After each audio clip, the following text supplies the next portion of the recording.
Bonjour à tous.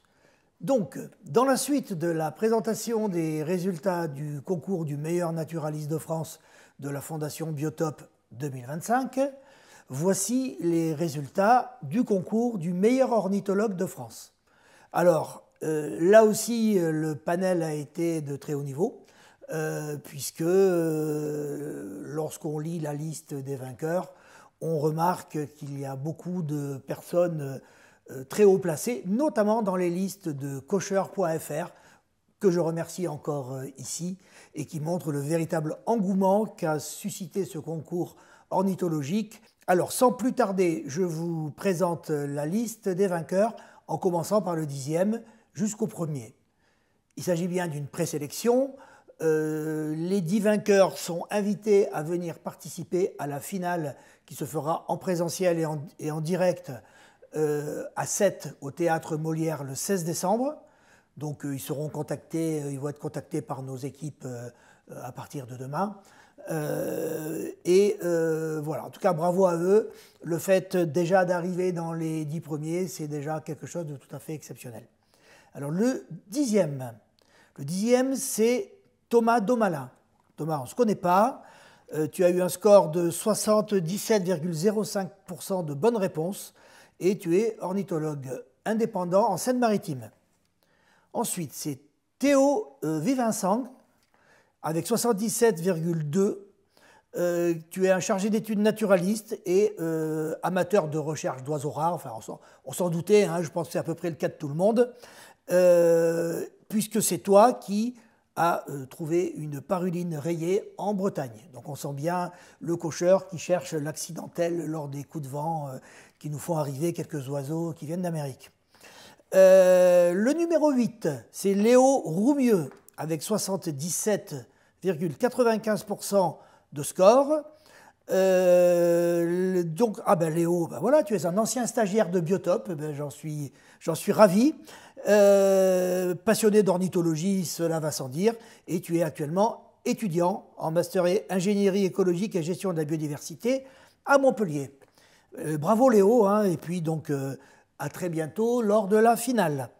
Le numéro 7, c'est Maxime Zouka, qui a eu 81,17%, qui est un ornithologue notamment spécialisé dans la migration des oiseaux. Le numéro 6, Paul Dogno-Valcroze, avec 82,34% de score. Donc tu es un chercheur postdoctoral au CESCO, c'est un centre d'écologie et des sciences de la conservation, et mon petit texte me dit que tu es un adepte de la coche, mais cela va sans dire. Le numéro 5, alors le numéro 5 très intéressant, puisque le numéro 5 c'est Sylvain Bost. Alors qui est Sylvain Bost?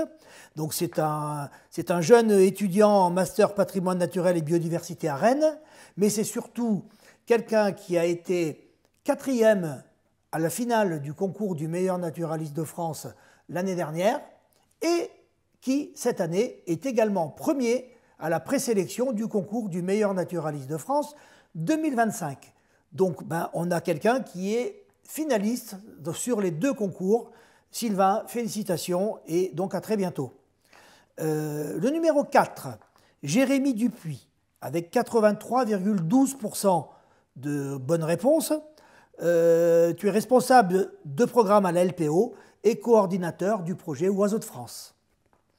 Jérémy, félicitations et à très bientôt. Adrien Pajot, chef de projet Faune-Flore. Adrien, 83,22% de bonnes réponses. Tu as fait la renommée ornithologique de l'île de Ré en y découvrant de nombreux oiseaux rares. Oui, l'île de Ré, c'est très connu, effectivement. Et Adrien, bienvenue dans notre finale. Nous arrivons aux 2 derniers. Alors, sur les 2 derniers, les scores montent fortement. Paul Bonfils est numéro 2. Bravo, Paul. Donc, tu es un chargé de mission énergie renouvelable et biodiversité au sein de l'UICN France. Ça me fait bien plaisir. Tu as également écrit un livre sur les oiseaux de la Nouvelle-Calédonie. Donc, l'outre-mer bien présente chez nous, dans ce concours. L'UICN également, je précise que la Fondation Biotope est également membre de l'UICN, UICN Monde et UICN France. et que nous avons participé très fortement avec un stand important au Congrès mondial de la nature qui a eu lieu à Abu Dhabi la semaine dernière. C'est le Congrès mondial de la nature, donc c'est le congrès de l'UICN hein, qui se fait tous les 4 ans. Et enfin, le premier, très sincèrement, explose tous les scores, puisqu'il fait 86,75% de bonnes réponses, c'est-à-dire plus de 2,5 points de plus que le deuxième.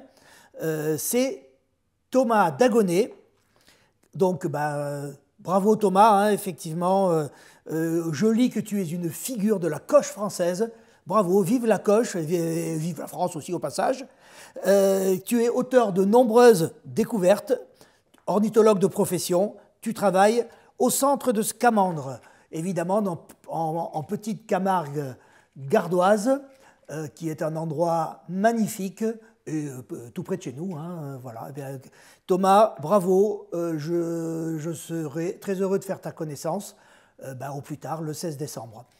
Donc, je rappelle, Théâtre Molière de Sète pour la grande finale du concours du meilleur ornithologue de France et du concours du meilleur naturaliste de France. Les deux concours se feront le même jour, mais en décalé pour que notamment Sylvain puisse participer aux deux finales.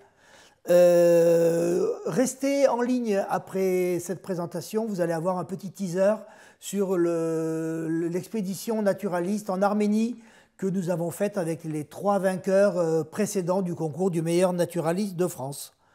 Merci beaucoup et puis à très bientôt.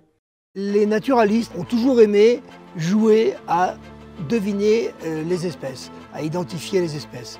Nous avons passé des dizaines de soirées à passer des diapositives à l'époque en jouant au jeu de la devinette, quel est ce lézard, quel est ce papillon, etc. Et avec des discussions enflammées sur ces différents taxons. Et donc, maintenant que la Fondation Biotope roule bien, qu'elle a une assise solide, j'ai décidé, il y a 2 ans, de créer un concours du meilleur naturaliste de France. Alors tout d'abord, c'est quelque chose qui n'existe pas, qui n'a jamais été fait, et c'est vraiment un hommage à tous ces naturalistes qui sont en fait des savants hein, des temps modernes, des gens qui ont une connaissance de la nature absolument encyclopédique. Et là, ces naturalistes savants retrouvent plutôt les connaissances encyclopédiques des grands naturalistes du 19e siècle ou du 18e siècle, ceux qui notamment ont décrit, classé et nommé tout le vivant.